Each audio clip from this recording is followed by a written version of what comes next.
Saudara Ketua Umum Partai Demokrat Agus Harimurti Yudhoyono atau AHY mengkritisi kebijakan pemerintah yang membuat utang terus naik saat ekonomi menurun. Menurut AHY, seharusnya pemerintah bisa membuat prioritas dalam alokasi anggaran. AHY menambahkan alokasi untuk pendidikan, kesehatan, dan peningkatan kesejahteraan harusnya diprioritaskan. Bahkan AHY menyebut perekonomian tumbuh rendah di bawah 7%, tidak sesuai janji Presiden Joko Widodo. Sebetulnya yang saya soroti adalah lebih kepada bagaimana menentukan prioritas, termasuk alokasi anggaran yang kurang proporsional. Ketika krisis, harusnya, ini orang lagi sakit, kalau lagi sakit itu kan disembuhkan dulu, baru melakukan yang lain. Ekonomi kita juga lagi sakit ketika itu, harusnya sembuhkan dulu, baru yang lainnya. Rakyat lagi susah, harusnya itu dulu, baru yang lainnya. Lah ini seperti yang sakit-sakit, ekonomi rakyat juga lagi sulit.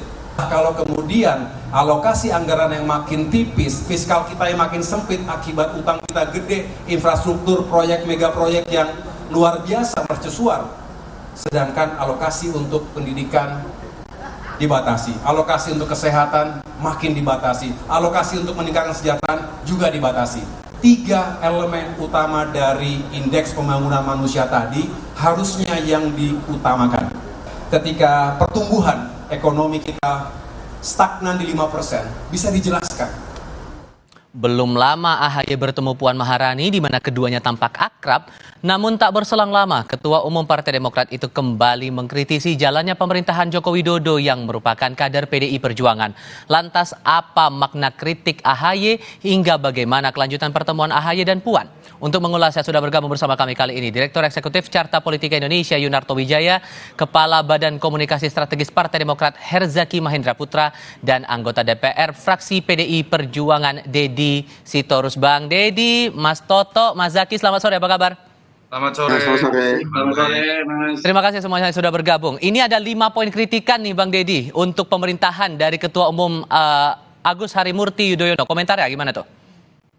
Saya kagum cuma 5, harusnya 500 ya. Oh ya? Karena kalau cuma 5 kan berarti belum banyak membaca data bahwa tidak ada pemerintahan yang sempurna, banyak persoalan yang dari zaman Republik ini merdeka sampai hari ini masih ada. Saya kira kalau cuma 5 kurang itu gitu. Jadi Pak AHY harus lebih banyak lagi nih baca data-data statistik kalau menurut saya. Terutama masalah ekonomi nih, ekonomi dan kesejahteraan rakyat yang paling disorot betul. Masalah pertumbuhan ekonomi tidak sampai target. Kemudian utang disebut ugal-ugalan. Itu gimana tuh? Ya, di situ saya harus mengkritik AHY. Ya, saya harus mengkritik AHY karena AHY ini seolah-olah datang dari gunung, turun terus terbangun melihat situasi. Karena begini ya, kalau bicara pertama tadi soal katakanlah tadi apa yang pertama, utang luar negeri ya? Oh ya, pertumbuhan ekonomi tidak sampai target. Gini, saya nggak tahu dia mau bandingkan sama siapa, tapi kita bandingkan sajalah dulu dengan zaman SBY lebih gampang. Zaman SBY itu pertumbuhan ekonomi kita 6-7%. Kenapa bisa begitu? Harga komoditas dunia itu melambung tinggi. Karena apa? Semua komoditas kita diserap oleh ekonomi Cina yang saat itu pertumbuhan ekonominya 11 sampai bahkan nyaris 14%. Otomatis ya, presiden siapapun pada waktu itu bisa sampai 7%. Kenapa? Karena kita menghadapi booming yang namanya komoditas. Makanya saya masih ingat tahun 2014 orang-orang dari World Bank, dari investor, dari luar negeri, ketemu kami dari tim transisi, mempertanyakan bagaimana ini kalau komoditas turun, karena menjelang akhir SBY pada tahun 2012 harga komoditas itu udah jatuh, karet jatuh, sawit jatuh, batu bara jatuh gitu ya. Nah, itu pun gitu ya, selama periode Pak Jokowi ya, kita harus akui ada gonjang-ganjing ekonomi dunia, tapi kita masih survive. Lalu yang kedua, ya, pada masa Covid, kita salah satu negara yang pertumbuhan ekonominya sangat impresif. Bahkan sekarang dengan 5%, itu di atas rata-rata negara di dunia. Hanya beberapa negara yang pertumbuhannya 5%, apalagi lebih. Ya, jadi soal pertumbuhan ekonomi itu Pak AHY menurut saya salah baca data. Kalau mau dibandingkan dengan janji, ini seperti ini ya. Misalnya begini, Anda naik pesawat, janji nyampe tiba di bandara pukul 15.00. Lalu ada yang namanya kendala cuaca sehingga tidak bisa pesawat mendaratnya 15 lewat 10. Ceritanya delay begitu? Ya, delay dong. Nah, hal yang sama dengan pertumbuhan ekonomi. Niat itu, rencana itu adalah 7%. Tetapi 7% itu tidak bisa datang dari langit. Kenapa? Dari mana datangnya 7%? Kalau ekspor kita tinggi, besar gitu ya. Lalu komoditas kita besar, kan gitu nih. Beban negara kecil, gitu kan? Ada namanya tidak ada defisit dan seterusnya, daya beli tinggi. Nah, ketika Presiden Jokowi naik 2014, itu harga komoditas sedang jatuh-jatuhnya, Pak. Ya, itu imbas dari apa? 10 tahun Pak SBY menikmati komoditas, tidak membangun ekosistem industri kita, tidak membangun ekosistem yang namanya investasi. Oke, sampai di situ dulu. Saya harus kasih kesempatan ke Mas Zaky untuk berkomentar. Katanya harus baca data lebih banyak dulu nih, Mas Ahaye ini, Mas Zaky. Iya, kalau saya sih saran saya ke Bang Deddy Sitorus, tonton dulu pidatonya gitu. Itu satu aja. Kenapa? 5 klaster memang 5 kritik, tapi di dalam itu ada pendalaman lagi, bukan hanya 5 hal. Itu 5 klaster, 5 hal utama. Lalu ini adalah pidato pertama menuju 14 Februari. Masih panjang lagi nih perjalanan yang akan kita terus sampaikan data dan faktanya. Mengapa? Karena Mas Ahaye di sini memulai yang namanya kampanye adu gagasan dan konsep, adu ide, ya berdasarkan data dan fakta yang ada, semua terverifikasi. Silakan dicek datanya, bukan data buatan si A atau si B. Di World Bank ada datanya, di BPS ada datanya. Kenapa? Karena kalau kita, mohon maaf, kalau kita semua selalu excuse, ini soalnya ada ini, ada itu, ya lalu apa yang bisa kita jadikan pegangan? Bagaimana kita bisa belajar dan maju? Itu satu. Yang kedua, kami kan diingatkan terus, memang beda nih tipikal kalau pemimpin kami, Pak SBY, dulu lalu sekarang Mas Ahaye. Memangnya Pak SBY itu mewarisi apa dari Bu Mega? Keadaan yang mudah? Enggak, masih ada imbas ya dari krisis ekonomi 97, 98, yang coba diperbaiki juga oleh era Pak Habibie, era Gus Dur, lalu Bu Mega. Tapi nggak pernah kita bilang, wah Bu Mega mah begini-begini. Enggak.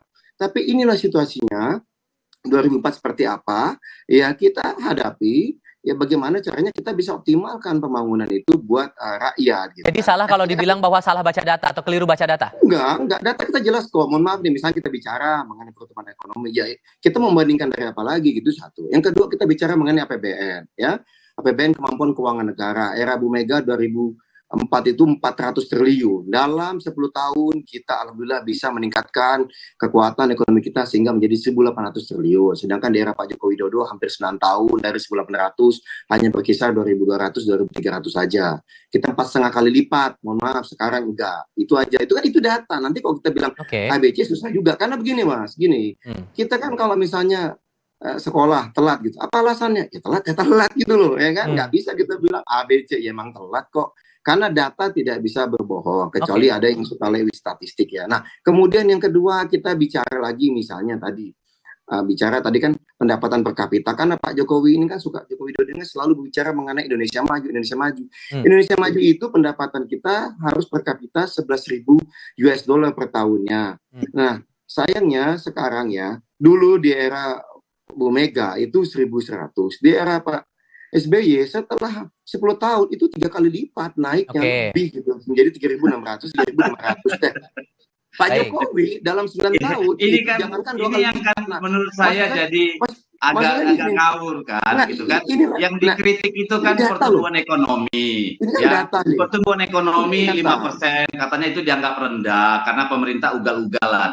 Baca datanya bahwa pertumbuhan ekonomi dunia rata-rata 2,2% loh. Oke. Sebentar dulu.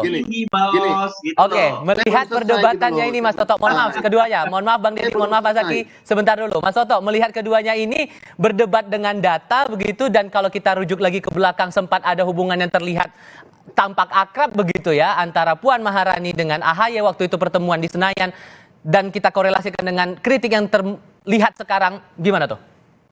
Gini, saya merindukan perdebatan seperti ini ya. Ini perdebatan khas negara yang sudah berkembang demokrasinya, ada dialektika di situ. Malah saya agak serem kalau tadi ada pertanyaan kan sudah adem-adem aja, akur-akur aja kok tiba-tiba berdebat. Salah, malah berbahaya kalau salamannya antar elit itu kemudian mengeliminir perdebatan hal-hal terkait dengan policy. Dan menurut saya kacamatanya memang bisa banyak. Saya nggak bisa kemudian masuk pada sebuah kesimpulan ya. Contoh paling umum lah ketika berbicara mindset pertumbuhan ekonomi, kalau hanya secara kuantitatif betul, pasti Pak SBY akan unggul.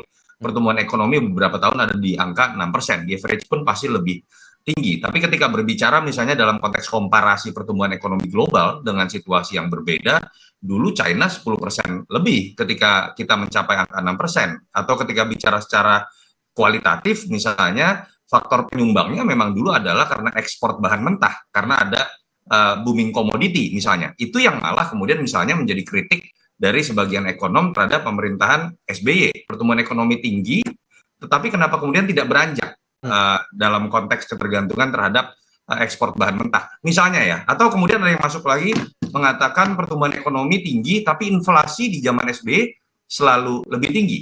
Dalam konteks hutang juga ada berbagai macam kacamata yang bisa diperdebatkan gitu ya. Dan tetapi yang menarik menurut saya adalah ini harus dilakukan dan Demokrat mengambil posisi dengan benar.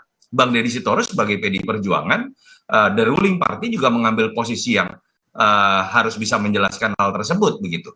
Jadi andai kata pun kemudian terjadi koalisi, entah di putaran 1, putaran kedua, melanjutkan pertemuan yang misalnya dianggap sangat menyejukkan antara Mas AHY dengan Mbak Puan, tapi tidak dalam arti kemudian semuanya dinihilkan. Perdebatan mengenai policy, perdebatan mengenai visi, perdebatan mengenai agenda ke depan, itu tetap harus mereka mengambil posisinya masing-masing. Sehingga andai kata pun terjadi koalisi, ada sebuah dialog di situ, ada titik temu yang kemudian menuju kepada sebuah Indonesia yang lebih maju. Jangan kemudian kalau udah sepakat akan berkoalisi, kong kali kong semuanya saling memuji dan di situ malah tidak ada dialektika. Ini yang saya rindukan. Jadi harusnya Kompas terus memancing nih dialog antara Bang Deddy dengan Bang Herzaki untuk berbicara substansi seperti ini. Makanya kita pancing sekarang nih untuk ngomong nih apa komentarnya begitu kan ya. Oke, kita akan lanjutkan lagi diskusi, termasuk ini juga yang apa ya? Sejauh mana kemudian kritikan ini akan berpengaruh pada bentuk komunikasi politik antara kedua partai? Karena sebelumnya sudah ada pertemuan antara Puan dengan AHY, bagaimana kemudian komunikasi ini akan berlanjut? Nanti kita akan diskusikan lebih lanjut selepas jeda berikut. Termasuk kami juga akan hadirkan informasi Presiden Joko Widodo yang menghadiri Rakernas Relawan Arus Bawah Jokowi di Bogor, Jawa Barat sore ini. Lebih lengkap selepas ini.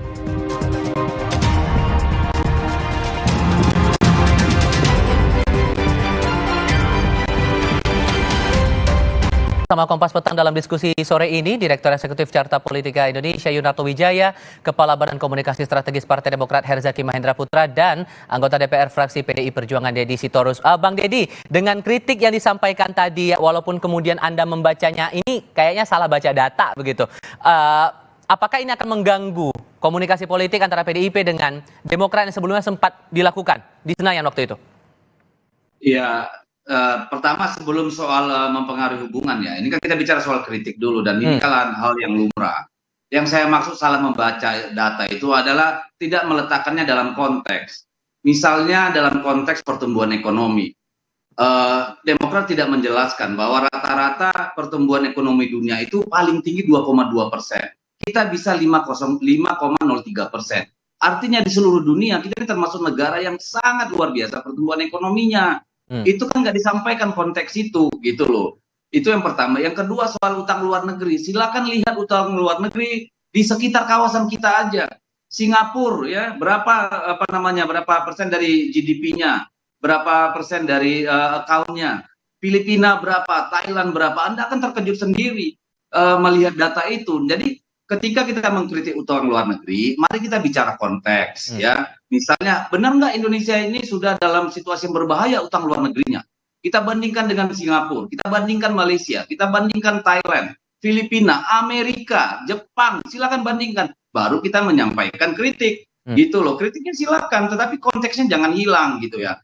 Jadi itu menurut saya penting sekali supaya apa? Dialog kita ini antara pihak yang sedang berada dalam kekuasaan dengan yang di luar itu menghasilkan sintesa pemikiran. Lalu yang kedua, ya, walaupun kami mengapresiasi kritiknya, seharusnya sebagai partai yang berada di luar yang menyebutkan misalnya begini, ya, soal pertumbuhan ekonomi. Kalau kami nanti memerintah, kami bikin 7%. Caranya bagaimana? Jelaskan dong. Kalau memang itu memang bisa hari ini juga, saya kira diadopsi Pak Jokowi.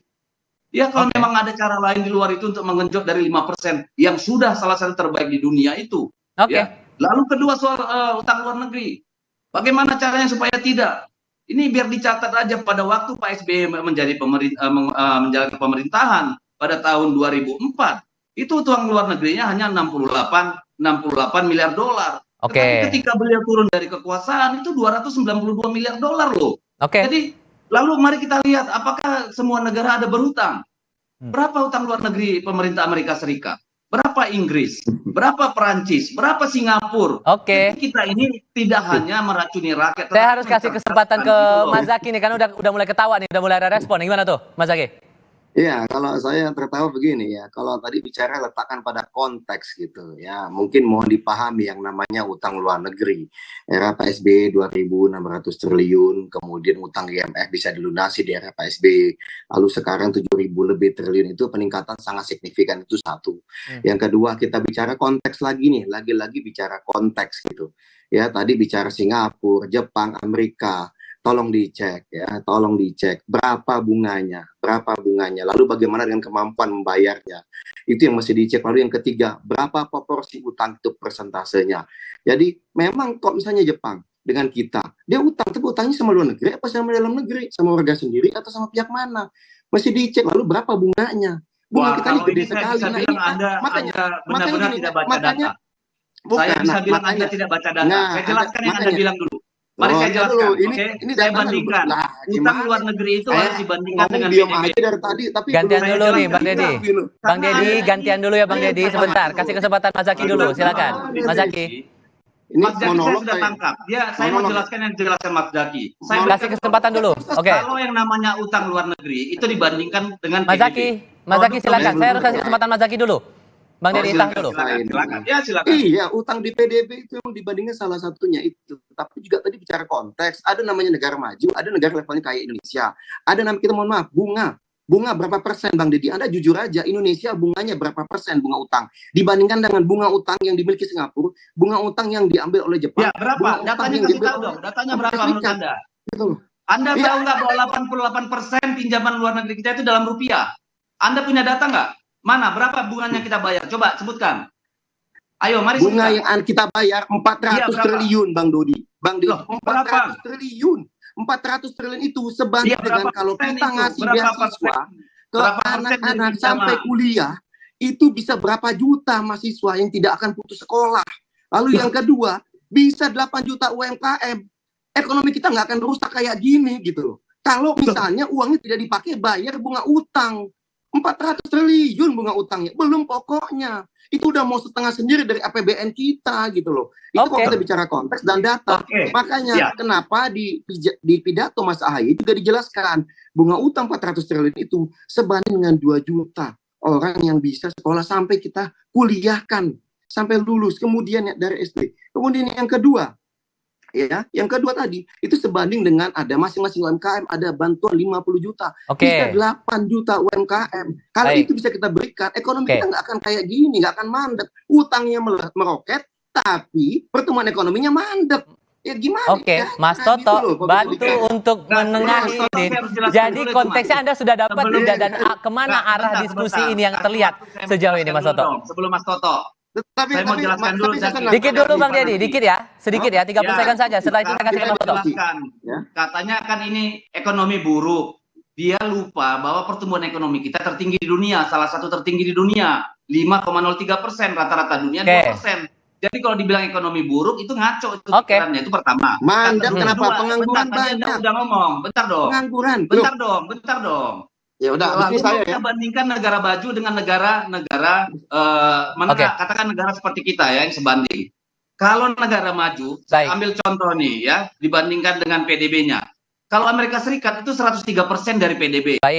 Perancis 118% dari PDB. Jerman 72% dan Cina hampir 66%. India mendekati 90% PDB. Sekarang negara yang setara dengan Indonesia. Katakan saja negara ASEAN. Ini sudah ada data. Malaysia 66% dari PDB. Singapura 131% dari PDB, Filipina 54,8 dari PDB, Thailand 50%. Oke, ini datanya sudah dibongkar semuanya. Kita sudah tidak punya waktu lagi, Mas Toto. Gitu loh. Oke, Mas Toto, Mas Toto. Kalau bicara Anda soal tahu bunga konsep utang, kemungkinan membayar? sekarang kita tanya, Bang berapa Deddy, sih bunga utang per Mas Zaki, tahun? mohon maaf. Kita harus gantian. Oke, Ya, Mas Toto, mohon maaf. Silakan Mas Ya. Toto. Dua-duanya bisa dibenarkan ya. Kalau kita bicara konteks selalu ada kutub misalnya. Kalau bicara pertumbuhan ekonomi deh, terkait dengan apa yang dibanggakan zaman Jokowi atau zaman SBY. Tadi saya sudah katakan secara kuantitatif pasti SBY akan menang misalnya. Tetapi ketika bicara masuk dalam pendalaman kuantitatif, bagaimana daya beli masyarakat, konteks penanganan inflasi, Pak Jokowi jauh lebih baik. Misalnya average-nya sampai 8 tahun itu 3,6%. Pak SBY 7,11%, termasuk ketika misalnya bicara penanganan inflasi pada masa terjadinya kenaikan BBM. Oke. Tapi memang ada konteks masing-masing lah menjelaskan ya. Betul bahwa ketika bicara pencapaian angka-angka, pasti SBY akan jauh lebih baik. Nah, yang coba dijelaskan oleh Bang Deddy kan konteksnya dalam konteks yang lain ya. Konteks Bang Herzaki betul, pendalaman misalnya ketika berbicara komposisi hutang luar negeri dengan hutang terhadap warganya sendiri misalnya, atau bunga hutang misalnya, ya memang cenderung akan lebih tinggi sekarang. Tapi Bang Deddy juga misalnya dalam konteks perbandingan berbicara konteks lain. Anda mengatakan pertumbuhan ekonomi mandek 5%, bandingkan dong dengan kondisi global, misalnya ketika berbicara mengenai pertumbuhan ekonomi dalam situasi semua negara menghadapi pandemi, kita masih jauh lebih baik. Jadi tidak bisa dikatakan mandek. Atau misalnya hutang luar negeri mengalami kenaikan besar, terutama misalnya setelah pandemi. Betul juga bahwa hampir semua negara di dunia, termasuk kawasan Asia Tenggara, mengalami kenaikan besar, termasuk rasio terhadap PDB-nya, hampir semua negara di Asia Tenggara sekarang di atas 40%. Indonesia kalau saya tidak salah di angka 39% lebih ya di tahun 2022. Apapun itu, kacamatanya dua-duanya betul. Ini yang menurut saya harusnya dilakukan oleh partai-partai, bukan sekedar berbicara ketua umumnya kapan ketemu, kapan salamannya, dan kita akan baik-baik saja semuanya adem. Buat saya itu menakutkan. Oke. Itulah yang dimaksud dengan oligarki dalam konteks politik. Ketika ketua umumnya bersalam-salaman, berbaik-baikan, perdebatan mengenai hal-hal yang terkait dengan masyarakat menjadi tidak terjadi. Saya sangat menikmati sekali dan nggak pernah nih melihat perdebatan seperti tadi lagi antara Bang Deddy dan Bang Herzaki. Jadi saya berharap andai kata pun terjadi koalisi, di dalam ini tetap berantem seperti ini loh gitu. Dinamika, dialektika. Bukan Adu gagasan ini yang kita rindukan dan tidak salah dengan perspektif keduanya. Menurut saya orang Batak aja Bang Deddy. Oke. Lebih keras. Tapi saya melihat ini adalah cara untuk kemudian mempertahankan argumentasi untuk dimengerti oleh masyarakat ya mengenai tantangan masing-masing rezim. Tergantung